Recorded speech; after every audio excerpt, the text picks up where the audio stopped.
Shalom, on va parler de quelques sujets, quelques midrashim concernant Tisha B'Av. Gemara Gitin page Nun Vav dit Al Kamsa ou Bar Kamsa Charva Yerushalayim, Al Tarnegol Betarnegolet Charav Haramelech, Al Yatet Shel Merkava Charva Betar. Il faut savoir que dans le cours de Tisha B'Av qu'on a fait l'année dernière, là-bas on a développé c'est quoi Tarnegol et Tarnegolta, et c'est quoi Yatet Shel Merkava Charva Betar. Là aujourd'hui on va développer c'est quoi Kamsa ou Bar Kamsa. Là-bas la Gemara raconte qu'un jour il y avait un homme qui devait marier sa fille et qu'il avait un ami qui s'appelait Kamsa. Et il a demandé à l'époque, quand on faisait un mariage ou un bar mitzvah, on n'envoyait pas des cartes d'invitation comme aujourd'hui. On envoyait quelqu'un qui faisait des porte-à-porte et qui annonçait le mariage ou la bar mitzvah. Et le papa de cette fille, il a demandé à son serviteur d'aller voir Kamsa et de l'inviter au mariage de sa fille de ce soir. Mais le serviteur, il s'est trompé. Au lieu d'aller voir Kamsa, il est parti voir son fils, Bar Kamsa, le fils de Kamsa. Et le fils de Kamsa, c'était l'ennemi du papa de la mariée.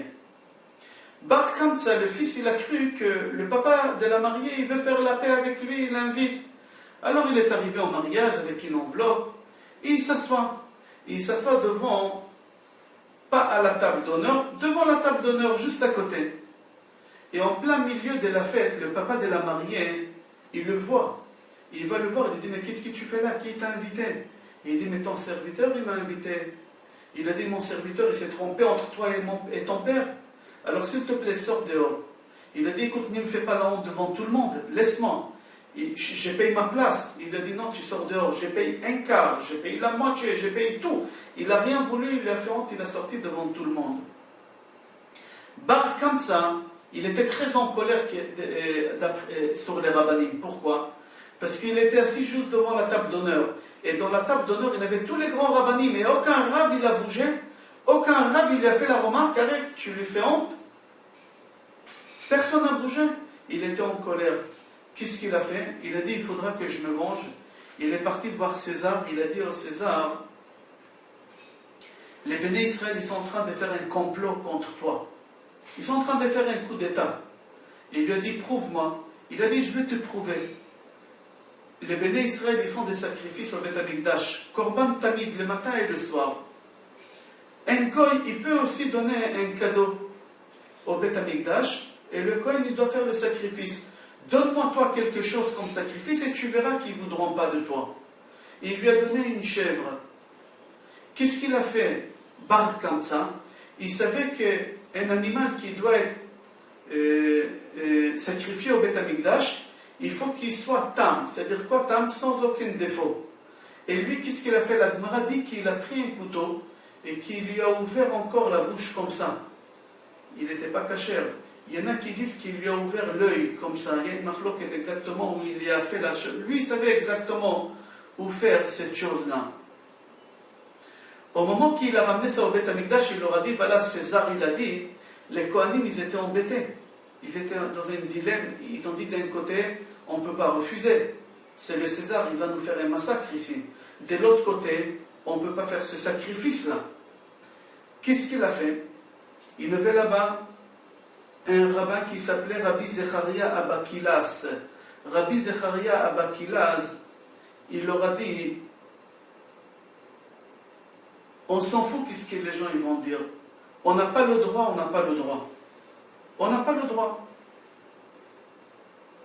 Si on va le faire, tout le monde ils vont dire qu'on a le droit avec le temps. Ils vont oublier de dire que ça appartenait au César. Ils ont dit, ah, un jour au Beth Amikdash, ils ont ramené un animal qui avait un défaut, c'est-à-dire qu'on a le droit. Les gens ils vont oublier que c'était le César, c'était exceptionnel, etc. Alors non, moi je ne suis pas d'accord. Alors, Chachamim ils lui ont dit, les Kohanim ils lui ont dit, alors viens on va tuer Bar Koziva et c'est tout.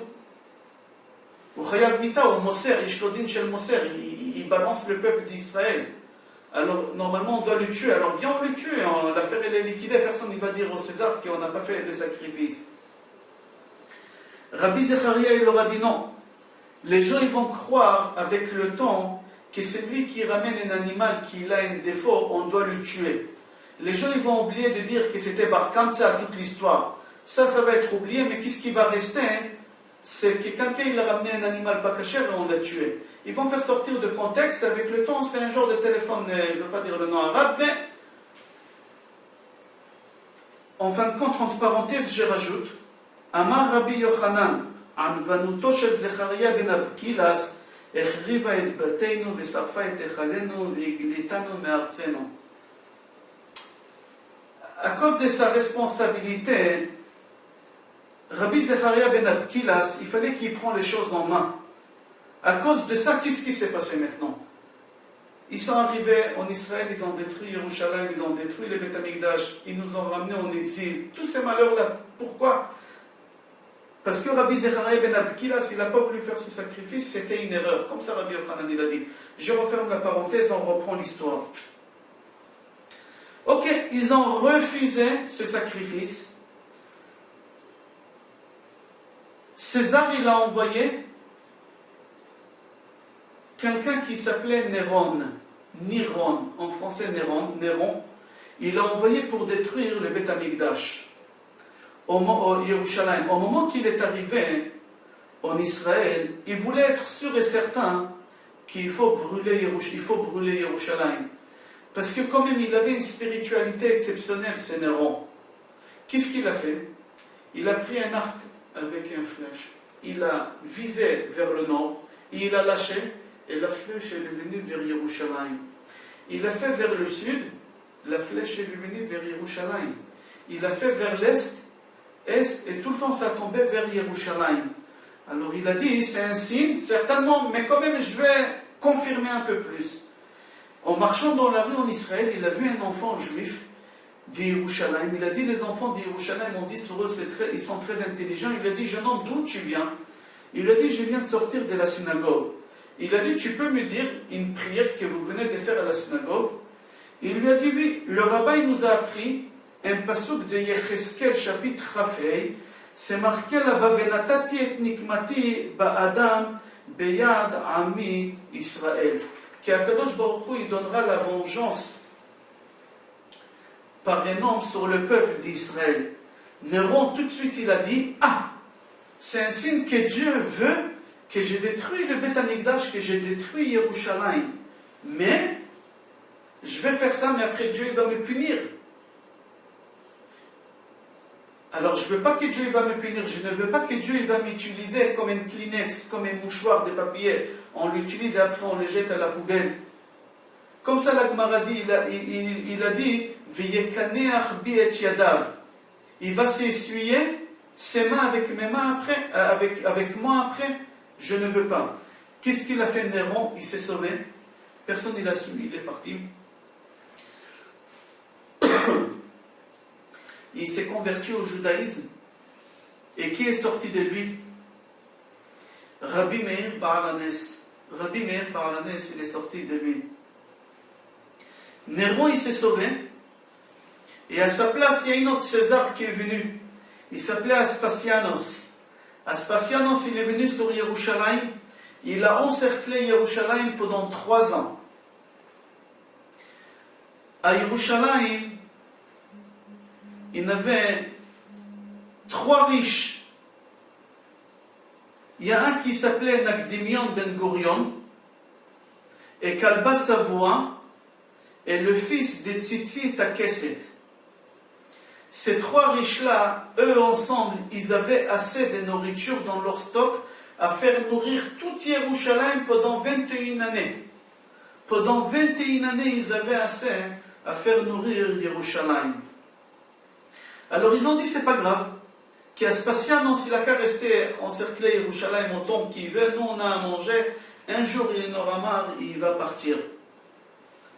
À Yerushalayim, il y avait là-bas des bagarreurs, on va les appeler des voyous, comme ça la Gemara les appelle birionim, des bagarreurs. Ils ont voulu sortir faire la guerre contre César, ils ont dit, mais non, il ne faut pas se laisser faire, on doit sortir, on va leur rentrer dedans. Chachamim, ils ont dit, non. Contraire, on va sortir, on ne va pas se bagarrer contre eux, mais on va lever un drapeau blanc, on va faire la paix avec eux. Mais les gens, les bagarreurs, ils n'ont pas voulu. Ils n'ont pas laissé les rabbins sortir de la ville pour faire ça. Ils ont voulu faire la guerre. Qu'est-ce qu'ils ont fait pour obliger les rabbins à sortir faire la guerre? Ces voyous-là, ils ont parti, ils ont brûlé tous les stocks de nourriture qu'il y a à Kalba Savoie, et à Nagdimion Ben Gurion, et à Tzitzit, à Kesset. Ils ont brûlé tous les stocks de nourriture des 21 années qu'il y a à Yerushalayim. Comme ça, il n'y a pas à manger, les gens ils mourront de faim, et à la fin, les rabbins ils seront obligés de sortir en guerre contre les Romains. C'est ça qu'est-ce qu'ils ont voulu. Là-bas, la Gemara raconte que la famine elle était tellement forte à Yerushalayim qu'il y avait une des femmes les plus riches à Yerushalayim, elle s'appelait Martha Bat Bitos. Martha Bat Bitos c'était une femme très très riche, très élégante, et elle s'est dégoûtée très vite des choses. Il y a la Gemara qui dit qu'en sortant pour aller chercher la nourriture, qu'est-ce qui s'est passé en vrai au début? Au début, elle a envoyé son serviteur d'aller au chouk pour lui acheter du pain complet. Elle mangeait que du pain complet. Quand il est arrivé au marché, il n'avait plus le pain complet, il avait du pain blanc. Il retourne, il dit, il n'y a plus de pain complet, mais il y a du pain blanc. Il a dit, bon, alors achète le pain blanc. Au moment qu'il arrive pour acheter le pain blanc, il n'y a plus de pain blanc. Il y a le pain qui est fait à base de la semoule, qui est moins bon. Il retourne, il dit, il n'y a plus de pain blanc, mais il y a le pain en semoule. Elle dit, bon, achète alors le pain en semoule. Il est parti plusieurs fois comme ça, jusqu'à la fin, qu'il ne restait plus rien du tout. Elle a dit, je vais sortir de la maison moi-même pour aller chercher la nourriture. Elle était tellement sensible que la Gemara dit qu'en marchant dans la rue, elle a marché sur les crottes d'un cheval. Et ça l'a tellement dégoûtée qu'elle est morte. Il y en a qui disent non, qu'elle est morte autrement. Elle a été dégoûtée, mais d'autre chose. De quoi? Là-bas, la Gemara dit qu'il y avait un rav à Yerushalayim qui s'appelait Rabbi Tzadok. Rabbi Tzadok, il a jeûné 40 ans. À tel point qu'il jeûnait que son corps est devenu transparent. Au moment qu'il mangeait quelque chose, on le voyait passer. Tellement il a jeûné. Il ne pouvait pas consommer les choses, mais il prenait des choses, il les soussait, et après il les jetait. Là-bas, la Gemara raconte que Rabbi Tzadok, il a pris une date, il a soussé tout le miel qu'il y a, il a jeté la date. Et elle a vu ça, mais tellement elle avait faim qu'elle a pris cette date et elle a mangé. Et ça l'a tellement dégoûtée qu'elle est morte. Comme ça, la Gemara dit, tellement la famine était à Yerushalayim.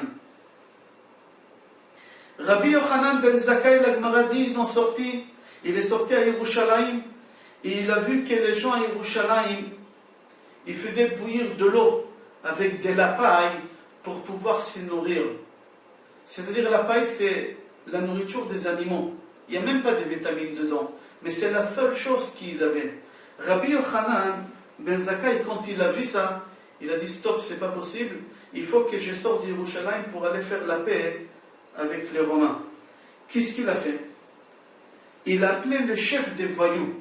Il s'appelait Abba Sakira ben Batir. Abba Sakira ben Batir, c'était son neveu, c'était le fils de sa sœur. Il lui a fait un clin d'œil, il lui a fait comprendre quand il a vu dehors, il lui a dit, tu me suis à la maison. Et arrivé à la maison, il lui a dit, Rabbi Yochanan ben Zakkai, j'ai besoin de toi. Il lui a dit, jusqu'à quand vous allez continuer à ne pas laisser à sortir, faire la paix avec eux? Il faut que tu arrives à les convaincre, c'est toi le chef. Il lui a dit, si je vais commencer à leur parler de cette idée, ils vont me tuer à moi. Et moi je ne veux pas. Il a dit, est-ce que tu as une idée, est-ce que tu peux m'aider à sortir d'ici? Il lui a dit oui. Il lui a dit, ici à Yerushalayim, il y a une loi que la seule chose qu'on peut faire sortir de Yerushalayim, c'est un mort. Alors je te conseille que tu appelles tes élèves, Rabbi Elazar et Rabbi Yoshua, et tu leur dis que tu es malade, tu joues le malade pendant 2-3 jours graves, et 2-3 jours après que tu as joué le malade, qu'il y a un bruit qui a couru, que tu es malade, tu demandes à tes deux élèves, Rabbi Eliezer et Rabbi Yoshua, de te mettre dans un cercueil, et dans le cercueil, ils vont mettre un animal mort qui pue, et comme ça les gens ils vont croire que tu es mort, l'odeur qui sort du cercueil c'est de toi. Il lui a dit merci pour l'information, il a appelé ses élèves, il a fait exactement ce qu'il fallait faire. Ils ont commencé après quelques jours à les faire sortir d'Yerushalayim. Au moment d'arriver devant la porte à sortie d'Yerushalayim, les gardiens, les méchants, c'est là, les bagarreurs, ils ont dit aux élèves, qu'est-ce qu'il y a dans le cercueil? Et ils lui ont dit, bah, vous savez pas, on n'a pas le droit de laisser un mort pendant toute la nuit à Yerushalayim, il fait nuit bientôt, il faut sortir vite, c'est un mort. Ils lui ont dit non, on ne fait pas confiance, chaque fois qu'on tient un mort, on le poignarde avec une épée, pour vérifier s'il est vraiment mort. Alors là-bas, il avait son neveu, Abba Sakira ben Batir. Il a eu peur qu'ils vont poignarder son oncle. Il leur a dit, il ne faut pas faire ça. Qu'est-ce qu'ils vont dire les Romains quand ils vont voir son corps? Parce qu'eux aussi, ils vérifiaient là-bas qu'il était vraiment mort. Ils vont voir que vous l'avez poignardé. Et ils savent que Rabbi Yochanan ben Zakkai, c'est notre chef spirituel. Ils vont dire que non, on l'a tué. Alors il ne faut pas faire ça. Ils ont dit, bon, on ne va pas faire ça, mais on va le jeter d'une hauteur. Ça ne laisse pas de traces. Il leur a dit non, ils vont savoir. Ils vont dire Rabbam Dachafou, ils vont dire que leur rabbin, ils l'ont fait pousser. En fin de compte, ils étaient d'accord, ils l'ont laissé sortir. Et Rabbi Yochanan ben Zakkai, il est arrivé chez Aspasianos. Et il lui a dit à Aspasianos, bonjour monsieur le roi, bonjour monsieur le roi, 2 fois. Aspasianos, il a dit à Rabbi Yochanan ben Zakkai, tu es passible de mort 2 fois. Première fois, tu m'appelles roi. On n'a pas le droit d'appeler quelqu'un roi s'il n'est pas roi. Alors tu es passible de mort. Et deuxième fois, tu es passible de mort si je suis le roi, comme tu lui dis. Pourquoi tu n'es pas venu me voir plus tôt? Rabbi Yochanan ben Zakkai lui a répondu, il lui a dit, roi, tu es roi. Je vais te dire pourquoi tu es roi. Parce que c'est marqué chez nous dans les prophètes Ishaïa, Perek Yud, c'est marqué là-bas que Yerushalayim, elle va tomber entre les mains des Adir. Adir, chez nous, c'est un roi. Et Yerushalayim, elle va tomber entre tes mains et tu es obligé d'être roi. Les prophètes, ils ont dit, alors tu es roi. Deuxième chose, pourquoi je ne suis pas venu plus tôt? Pour la simple raison qu'il y a des bagarreurs à Yerushalayim qui ne nous laissent pas sortir. J'aurais bien voulu venir depuis longtemps. Entre-temps qu'eux, ils sont en train de parler, il y a un messager qui arrive de Rome et il dit à Aspasianos, mets-toi debout, César, il est mort, et les sages de Rome, ils t'ont choisi comme roi. Alors tu es roi. Et Aspasianos, il est en train de chausser les chaussures. Et il a mis une, et il voulait mettre la deuxième. Au moment qu'il a entendu cette bonne nouvelle qu'il est roi, il n'a pas réussi à faire rentrer la chaussure. Il ne comprenait pas pourquoi il n'arrive pas à faire rentrer la chaussure. Alors il a dit, bon, j'enlève l'autre. Il a voulu enlever l'autre, il n'a pas pu. Le pied aussi, il a gonflé l'autre. Il n'a pas compris comment il a gonflé. Ses pieds, ils ont gonflé en 2 minutes. Rabbi Yochanan ben Zakkai, il a vu ça, il a rigolé. Alors il lui a demandé, le roi, il lui a demandé, qu'est-ce qui se passe? Il lui a dit, n'aie pas peur parce que tu as entendu une bonne nouvelle.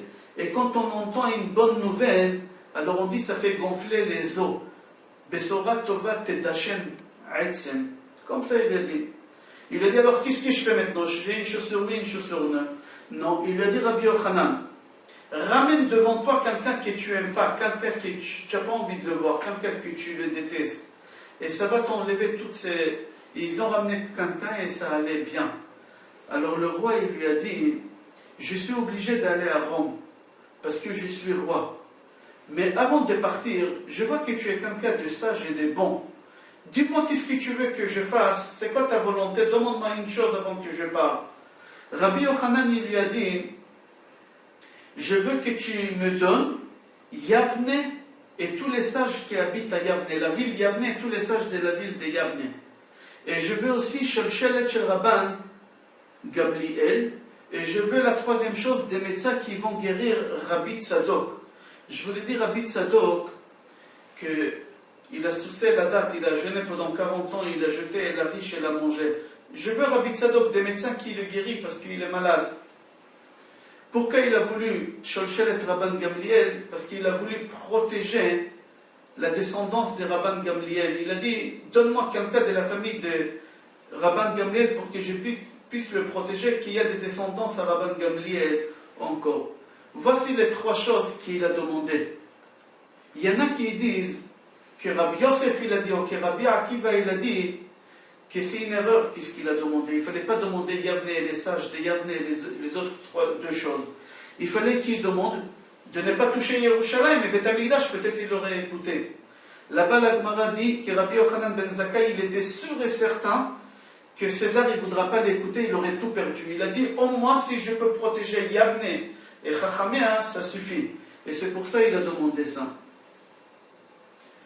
Ok, César, avant de partir, et le roi, le nouveau roi, avant de partir, il demande à Rabbi Yochanan, est-ce que tu as un ami dans cette ville que tu veux le faire sortir? Il lui a dit, oui, j'aimerais faire sortir Rabbi Tzadok. Tout à l'heure, il a demandé d'envoyer des médecins là-bas, le guérir. Il n'a pas demandé de le faire sortir. Là, il lui a dit, est-ce que tu veux faire sortir quelqu'un de ta famille? Il n'a pas demandé ni sa femme, ni ses enfants. Il a demandé, oui, faites-moi sortir Rabbi Tzadok. Et au moment que le roi, il a vu Rabbi Tzadok, il était même pas 30 kilos, maigre, il ne paye pas de mine, comme on dit. Il a dit, dis-moi, tu honores ce bonhomme-là?